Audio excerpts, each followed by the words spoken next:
오늘 함께 보실 말씀은 갈라디아서 3장 13절입니다. 갈라디아서 3장 13절 말씀 우리 다 같이 합독합니다. 그리스도께서 우리를 위하여 저주를 받은 바 되사 율법의 저주에서 우리를 속량하셨으니 기록된 바 나무에 달린 자마다 저주 아래 하나님의 은혜와 축복이 저와 여러분에게 넘치시기를 예수님의 이름으로 축복합니다. 그림을 하나 보겠습니다. 렘브란트가 그린 탕자의 귀환이라는 그림인데 그림이 선명하지 않아서 자세히 잘 보이지 않을 텐데 이 그림을 보면 남노한 옷에 흉한 몰골을 한 탕자가 등을 보인 채 무릎을 꿇고 있습니다. 아버지는 깊은 연민의 눈으로 그 아들을 바라보며 아들의 등을 어루만집니다. 바로 옆에는 아버지와 똑같은 붉은색 외투를 입고 수염을 기른 큰아들이 서 있습니다. 그런데 이 큰아들은 아버지와 달리 냉정하고 차가운 시선으로 바라보고 있습니다. 작가 수잔 헤르츠는요, 이 큰아들을 제2의 탕자라고 말했습니다.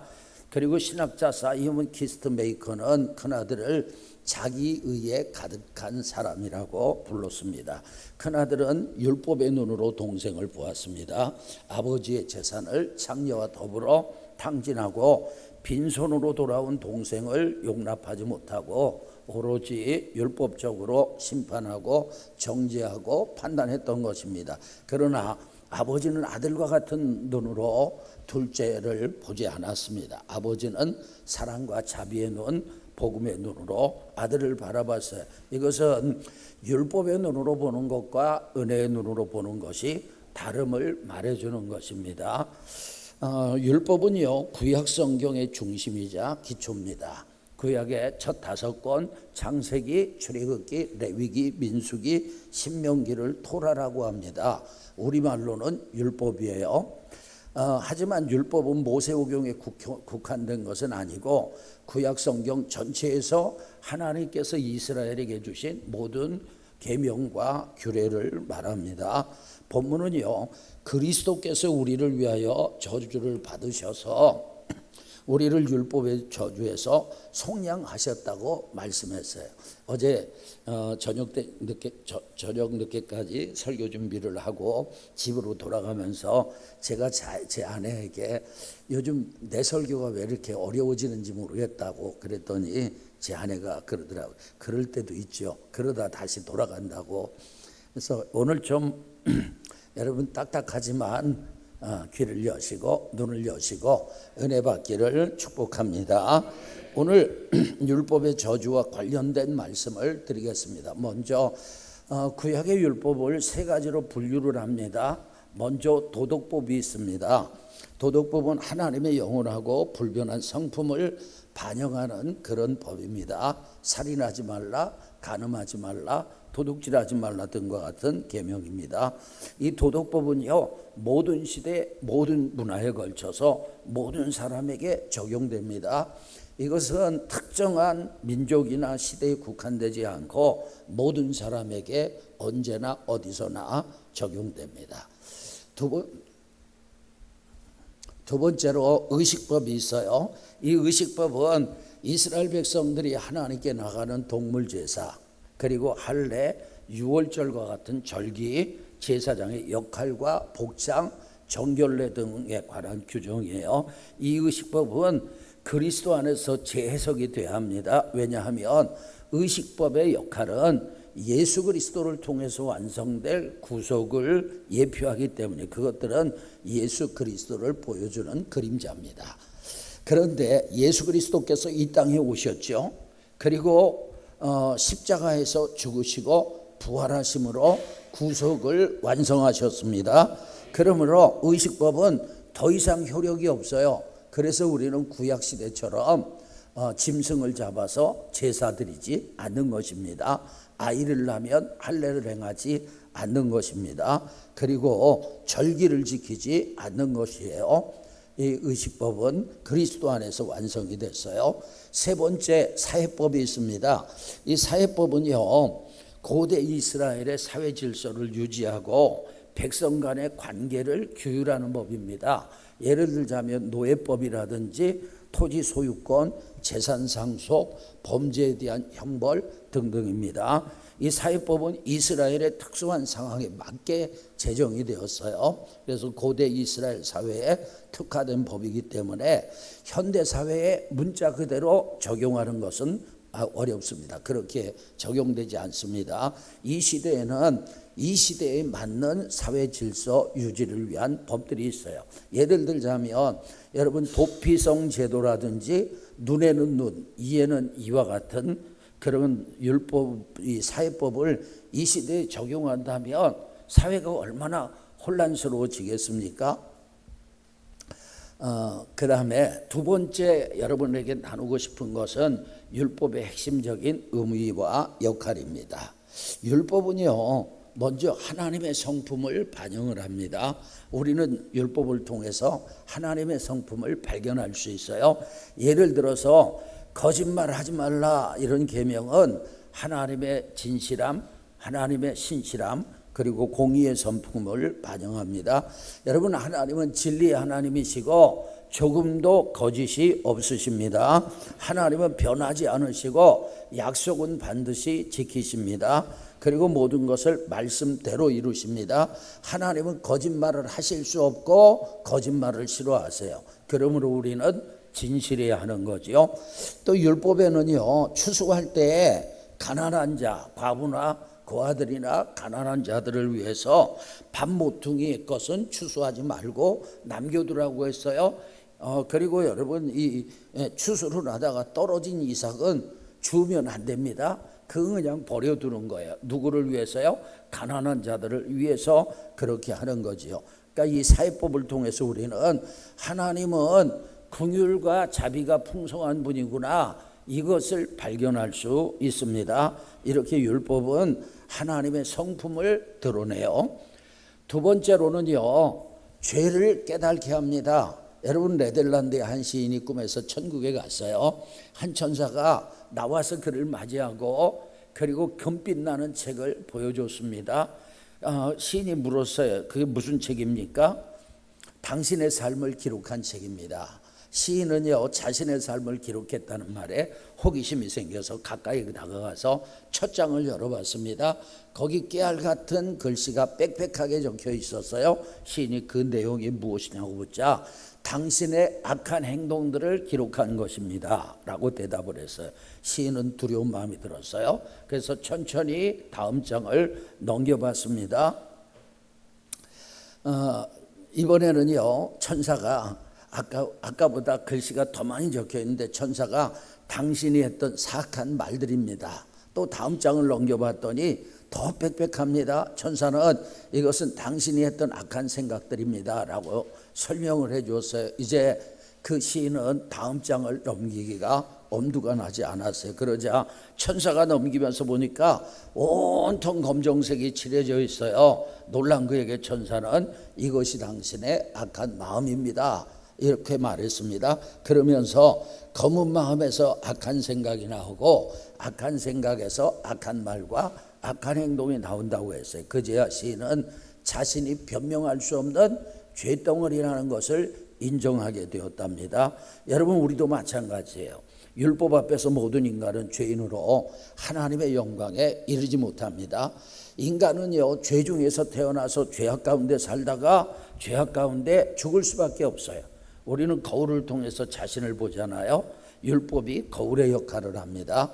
율법을 들여다보면 우리가 얼마나 큰 죄인인지 깨닫게 됩니다. 율법은 우리의 행위로는 하나님의 완전한 기준에 도달할 수 없다는 것을 드러냅니다. 율법은 우리의 노력에 대해서 절망하게 합니다. 스스로 의로워질 수도 없고 스스로 거룩해질 수도 없고 스스로 구원에 이를 수 없다는 사실을 알게 합니다.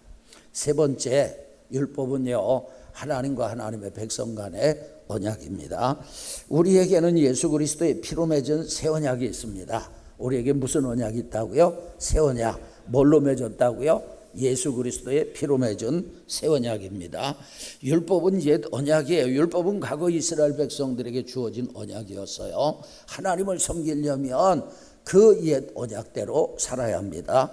율법은 단순히 지키면 축복을 못 지키면 저주가 아니라 하나님과 백성 간의 관계를 위한 언약이에요. 여러분, 율법을 지키는 것은 행복을 위함이고 이는 하나님을 경외하고 사랑하는 마음에서 비롯돼야 합니다. 율법은 하나님을 경외하고 하나님을 사랑하는 백성들에게는 하나님과 동행하는 지침서입니다. 네 번째로는 율법은요, 그리스도에게 인도하는 초등교사예요. 갈라디아서 3장 24절 25절 다 같이 읽습니다. 이같이 율법이 우리를 그리스도께로 인도하는 초등교사가 되어 우리로 하여금 믿음으로 말미암아 의롭다함을 얻게 하려 함이라. 믿음이 온 후로는 우리가 초등교사 아래 있지 아니하도다. 아멘. 이 내용을 설명하면 율법으로는 사람들이 자신이 죄인인 것을 율법으로 깨달아지고 그리고 그리스도를 찾게 돼야 한다는 것입니다. 그런 얘기인데 좀 설명을 하겠습니다. 여기 보니까 초등교사가 나오는데 초등교사는 고대 사회에서 주로 노예나 해방된 노예 중에서 지식과 인격을 갖춘 사람이 맡았습니다. 초등교사의 역할은 주인의 아이를 학교나 체육관까지 안전하게 데려다주고 다시 집으로 데려오는 것이었어요. 아이가 길을 가면서 위험에 처하지 않도록 지키는 보호자 역할을 했습니다. 이들은요, 아이의 행동과 태도를 감시하고 예의범죄를 가르쳤어요. 아이가 정직하고 겸손하고 사회적 규범에 따르도록 훈육했습니다. 그리고 초등교사는 아이가 학교에서 배운 내용을 복습하도록 돕고 숙제를 지도하는 보조교사 역할도 했어요. 그들의 역할은 아이가 성인이 될 때까지 한시적이었어요. 그러니까 율법이 초등교사의 역할을 한다는 말은 율법이 인간의 죄를 깨닫게 하고 스스로 힘으로 의롭게 될 수 없음을 보여줘서 구원자 예수 그리스도의 필요를 절감하도록 만든다, 그런 의미입니다. 그러니까 고대 초등교사의 역할은 아이가 성인이 되면 끝나요. 율법의 역할도 예수 그리스도를 믿음으로 의롭다함을 받게 되면 율법의 역할은 완성되는 것입니다. 그리스도를 믿어 자유를 얻은 성도는 그래서 더 이상 율법 아래 있지 않습니다. 율법의 정신인 사랑과 성령의 인도를 따라 살게 되는 거예요. 자, 세 번째, 오늘 본문에서 율법의 저주에 대해서 말씀하셨는데 율법의 저주를 말씀드리겠어요. 여러분, 율법의 저주는 율법을 범함으로 받게 되는 불행이나 형벌을 의미합니다. 율법의 저주에 포함되는 핵심적인 내용들을 정리를 해드리면, 첫째, 하나님과의 관계의 단절입니다. 여러분, 율법의 저주는요, 외적인 형벌들을 포함하고 있지만 핵심은 하나님과의 관계가 깨지고 단절되는 것입니다. 이것이 가장 무서운 거예요. 외적인 형벌들을 질병들이라고 생각을 한다면 하나님과의 단절은 죽음과 같은 거예요. 여러분, 질병과 죽음은 완전 수준이 다른 거잖아요. 질이 다른 거잖아요. 여러분, 하나님과의 관계 단절을 지구와 태양 간의 거리가 깨지는 것으로 비유를 해보겠어요. 지구와 태양과의 거리는 약 1억 4,960만 킬로입니다. 빛의 속도로 8분 20초 정도 걸립니다. 그런 거리예요. 그런데 이 거리가 깨지면 지구는 멸망하는 것입니다. 먼저 지구가 태양과 가까워진다. 그러면 어떻게 되느냐? 지구의 온도가 상승하죠. 물이 증발하죠. 빙하가 녹아요. 해수면이 상승합니다. 결국 지구는 생명체가 살 수 없게 됩니다. 그리고 강력한 태양풍의 영향이 강해져서 지구의 대기가 우주로 날아가 버려요. 공기가 사라진다는 것입니다. 지구 표면은요, 태양의 유해한 방사선에 직접 노출됩니다. 그리고 태양의 강력한 중력에 끌려서 결국 태양과 충돌하게 되면서 지구는 종말을 맞이하게 됩니다.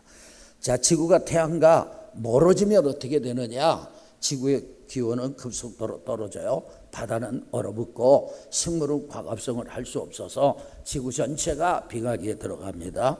태양 에너지가 부족해서 먹이사슬이 붕괴되고 모든 생명 활동이 멈추게 됩니다. 지구가 태양의 중력권 영향에서 벗어나면 지구는 우주의 미아가 되고 무한한 어둠 속을 떠돌게 됩니다.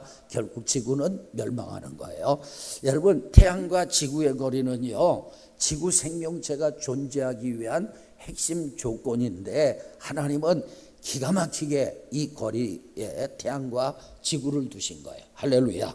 이 미세한 균형이 깨지면 지구는 더 이상 생명체가 살 수 없는 행성이 되는 것입니다. 여러분, 하나님은 태양, 인간은 지구라고 생각해 보세요. 인간이 가진 문제는 하나님과의 관계가 단절됨으로 생긴 거예요. 율법의 저주 중에 핵심은 하나님과의 단절입니다. 인간은 하나님의 뜻을 거역하고 죄를 범함으로써 율법의 저주를 받아서 하나님의 은혜와 보호하심으로부터 멀어지게 된 거예요. 이것이 가장 치명적인 저주고 인간의 모든 불행의 근원인 것입니다. 두 번째 율법의 저주는 육체적인 사망입니다. 여러분, 율법을 어긴 죄의 궁극적인 결과는 사망이에요. 로마서 6장 23절 다 같이, 죄의 삭은 사망이요 하나님의 은사는 그리스도 예수와 우리 주 안에 있는 영생이니라. 아멘. 여러분, 죄의 삭은 사망입니다. 그래서 하나님과 단절된 것은 영적인 사망이에요. 그리고 영적인 사망의 결과로 육체의 죽음도 찾아온 것입니다. 세 번째, 질병과 고통이에요. 여러분, 율법의 저주는 신체적, 정신적 질병을 포함하고 있습니다. 신명기 28장에 보면 율법을 따르지 않으면 전염병, 열병, 염증, 종기, 눈몸 등 다양한 질병에 시달리게 되고 정신병도 걸리게 됩니다.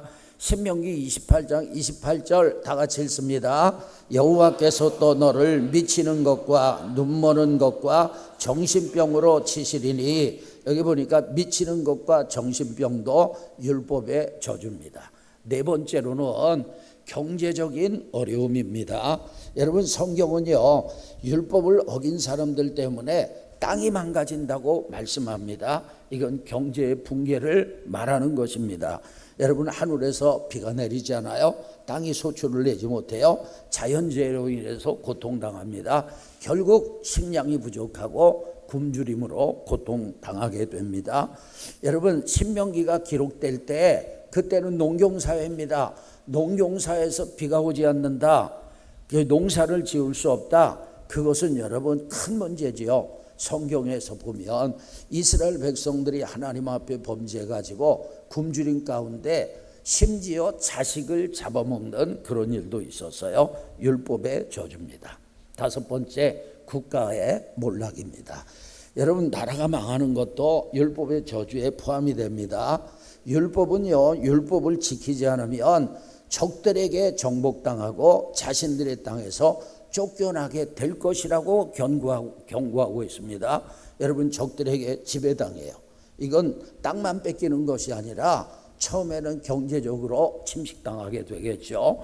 여러분, 이스라엘 백성들은 율법을 버렸어요. 그 결과 북이스라엘은 아수르에 멸망당했고 남유다는 바벨론에 의해서 멸망당했습니다. 북이스라엘은 아수르에게 강력하고 잔인한 정책을 폈습니다.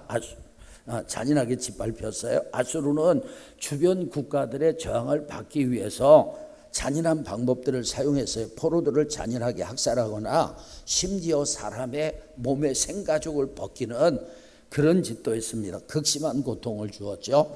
아수르는 정복한 민족의 정체성을 말살시키기 위해서 강제 이주 정책을 펴서, 그래서 북이스라엘 백성들은 아수르 제국 내 여러 지역으로 흩어지게 되었고 대신 아수르의 다른 민족들이 사마리아 지역에 이주를 했습니다.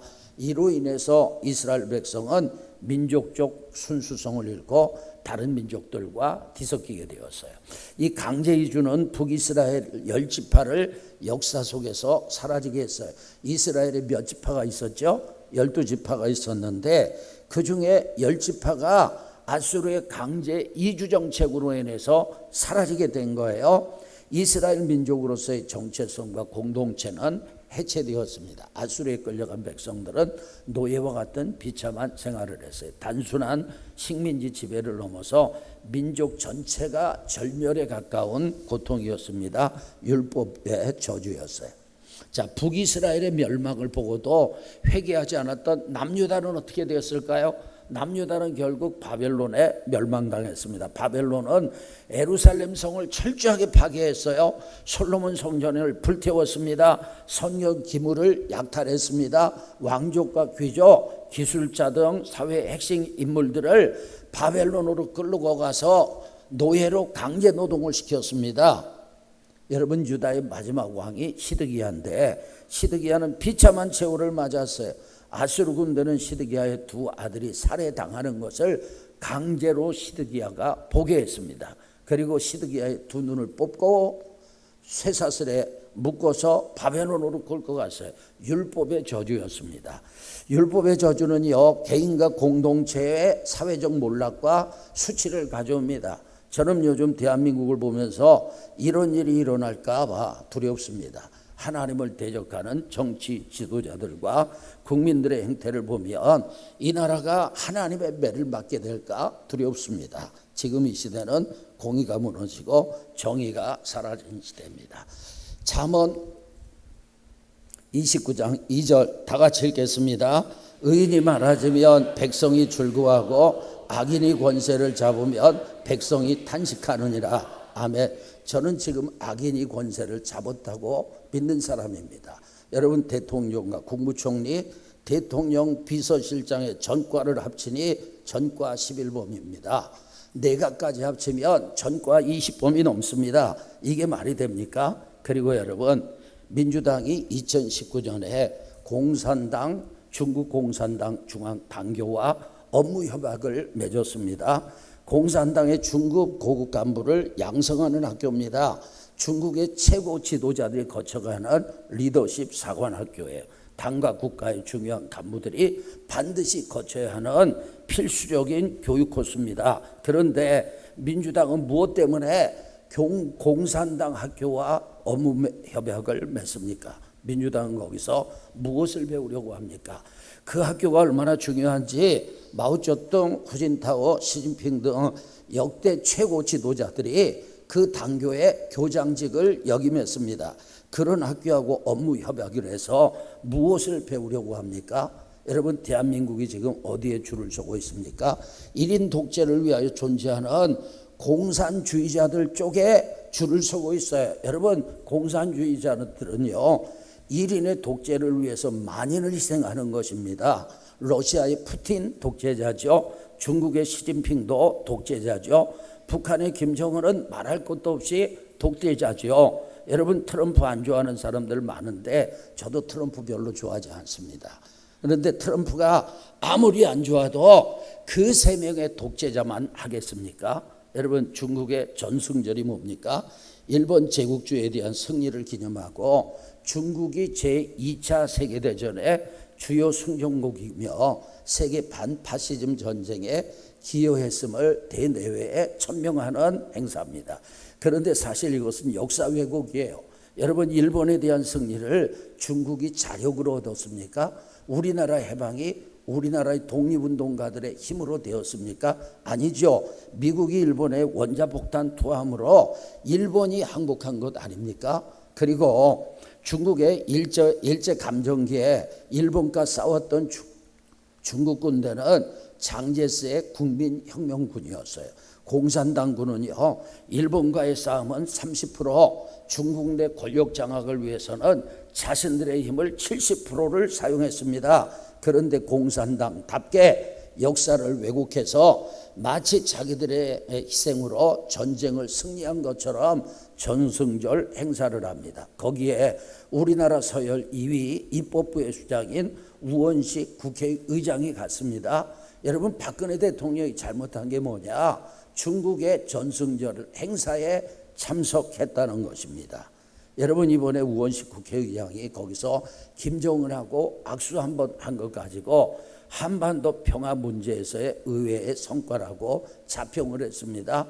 여러분, 김정은과 대화를 했죠. 7년 만에 뵀습니다. 그랬더니 김정은이 한마디 했습니다. 네, 더 이상 없어요. 그게 무슨 한반도 평화 문제의 의외의 성과입니까? 오히려 한반도의 평화를 깨는 거야, 이런 것이.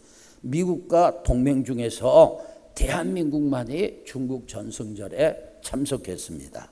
여러분, 공산주의와 기독교는 절대 하나 될 수 없어요. 그들은 무신론입니다. 유물론입니다.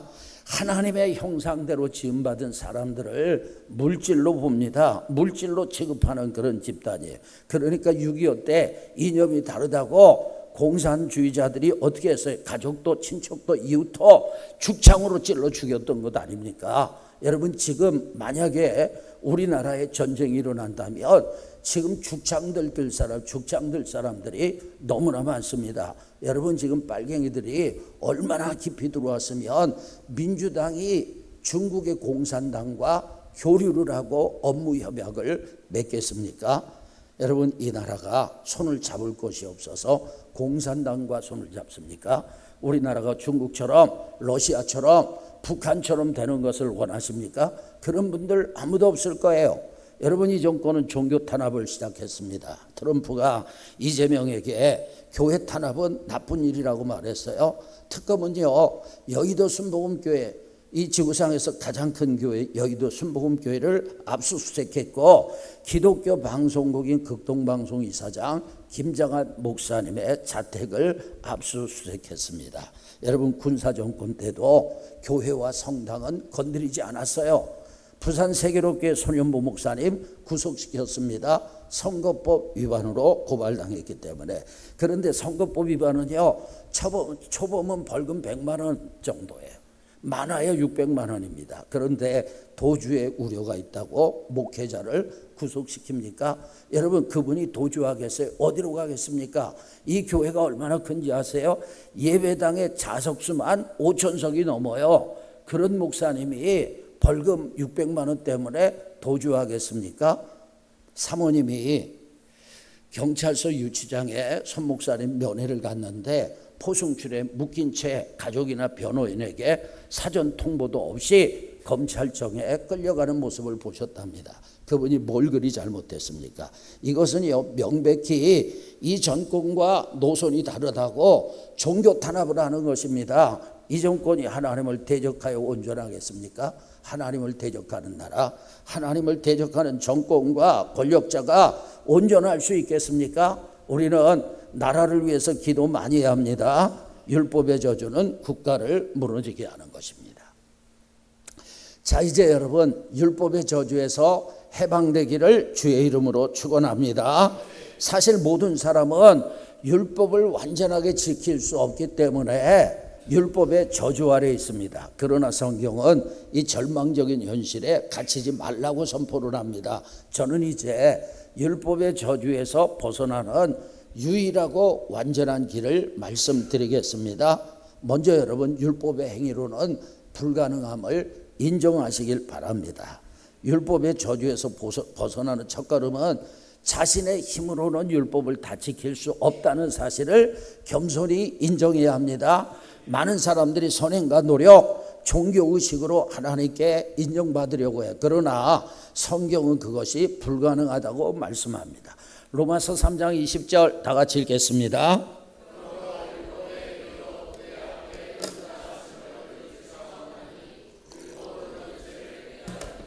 아멘. 율법의 행위로는 하나님 앞에 의롭다함을 받을 수 없어요. 이 사실을 깨달을 때 비로소 헛된 노력에서 벗어나 참된 구원의 길을 받아들이게 되는 것입니다. 두 번째, 오직 예수 그리스도를 믿기를 축원합니다. 나를 구원하실 분은 예수 그리스도밖에 없다. 아멘. 나를 의롭게 하실 분은 예수 그리스도밖에 없다. 나를 영원한 천국으로 인도하실 분은 예수 그리스도밖에 없다. 그리스도를 믿기를 축원합니다. 굉장히 가난한 아주머니가 슈퍼마켓에 갔어요. 빵과 우유를 샀지만 고기 몇 근을 훔쳤습니다. 카운터에서 계산을 할 때 빵값과 우유값만 지불을 했어요. 그런데 계산하던 아가씨가 아줌마 그 가방 좀 열어보세요 라고 말했어요. 아주머니는 열지 않겠다고 우겼지만 경찰에 왔을 때 열지 않을 수 없었어요. 그 가방에서 고기가 나왔습니다. 당연히 경찰서로 끌려갔고 재판을 받게 됐어요. 판사는 그 가난한 아주머니를 부드럽게 신문했습니다. 그러다가 그 아주머니가 남편에게 버림받았고 현재 5명의 아이를 기르고 있고 집도 없으며 몇 달 동안 기름진 음식은 한 번도 입에 대보지 못했다는 것을 알게 됐습니다. 사정을 알게 된 판사는요, 그 아주머니를 감옥에 보내는 대신 그 가족이 살기 적합한 집을 제공해주고 연금을 지급받도록 해주었습니다. 이 판사에게는 법의 정신이 법조문보다 중요했던 것입니다. 요한복음에 보면 가늠하다 현장에서 붙잡힌 여인이 나옵니다.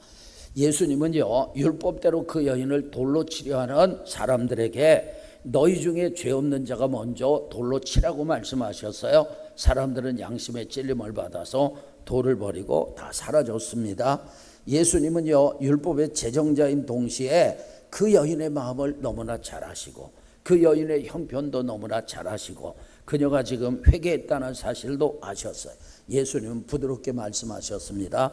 나도 너를 정죄하지 아니하노니 가서 다시는 죄를 범하지 말라. 예수님에게는 율법 자체보다 율법의 정신이 더 중요했던 것입니다. 여러분, 율법의 저주에서 벗어나는 유일한 길은 우리 대신 저주를 받으신 예수 그리스도를 믿는 것입니다. 아멘. 본문을 보겠습니다. 다 같이 읽습니다. 그리스도께서 우리를 위하여 저주를 받은 바 되사 율법의 저주에서 우리를 속량하셨으니 기록된 바 나무에 달린 자마다 저주 아래 있는 자라 하였습니다. 아멘. 여러분, 본문은요, 나무에 달린 자마다 저주 아래 있다 이렇게 말씀하세요. 그런데 우리 예수님은 죄가 없으신 분인데 십자가에 달리셔서 고통당하셨어요. 나무에 달리셨어요. 저주를 받으신 것입니다. 그분의 희생으로 우리를 율법의 저주로부터 속량하신 줄로 믿습니다. 이 속량이라는 말은 고대 노예 제도에서 사용된 용어입니다. 여러분, 노예가 자유를 얻기 위해서는 주인에게 자기의 몸값을 지불해야 하는데 노예가 자신의 몸값을 지불하실 수 없을 때 간혹 다른 사람이 대신 지불해주고 자유케 되는 그런 경우가 있었어요. 이것을 속량이라고 합니다. 그러니까 몸값을 지불하는 것을 속량이라고 하고 대신 속량해 주는 것을 대속이라고 하는 거예요. 예수님께서 십자가에서 죽으셨어요. 예수님께서 우리를 대신해서 대속하신 줄로 믿습니다. 그래서 여러분, 우리가 예수 그리스도를 구원자로 믿는 그 순간 예수 그리스도의 완전한 의가 우리에게 전가됩니다. 그리고 우리는 의인이 되는 거예요. 율법의 저주로부터 자유케 되는 것입니다. 우리는 오직 믿음으로 그리스도의 의를 선물로 받는 것입니다. 세 번째, 여러분, 이제 구원을 받았어요. 율법의 저주로부터 자유롭게 되었어요. 이제는 성령의 인도를 따르시기를 축원합니다. 로마서 8장 2절 다 같이, 이는 그리스도 예수 안에 있는 생명의 성령의 법이 죄와 사망의 법에서 너를 해방하였습니다. 아멘. 생명의 성령의 법이 죄와 사망의 법에서 저와 여러분을 자유케 했습니다. 율법의 저주에서 벗어난 우리는 이제 새로운 삶을 살게 됩니다. 이 새로운 삶은 율법의 조항들을 억지로 지키려는 삶이 아니에요. 우리 안에 거하시는 성령의 인도를 따르는 삶이에요. 그러니까 우리가 성령의 충만함을 받고 성령의 인도하심을 따라 살면 성령님은요, 우리가 하나님의 뜻을 기쁨으로 행하게 하시고 그리스도를 닮게 하십니다. 믿는 우리는 더 이상 율법의 정죄 아래 있지 않아요. 저와 여러분은 성령 안에서 참된 자유를 누리길 축원합니다. 마지막으로요, 사랑으로 이웃을 섬기는 삶을 살기를 주님의 이름으로 축복합니다. 유대인들은 유월절이 다가오면 유월절 무교병을 굽는 법칙에 따라서 무교병을 굽습니다. 처음 들어보는 소리일 텐데 잘 들어보세요.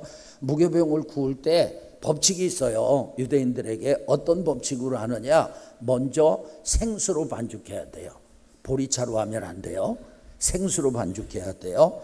이방인들이 보면 부정타기 때문에 이방인들이 보지 않게 그렇게 빵을 굽습니다. 다른 것이 섞이면 안 돼요. 그래서 무교병에는 토핑이 없어요.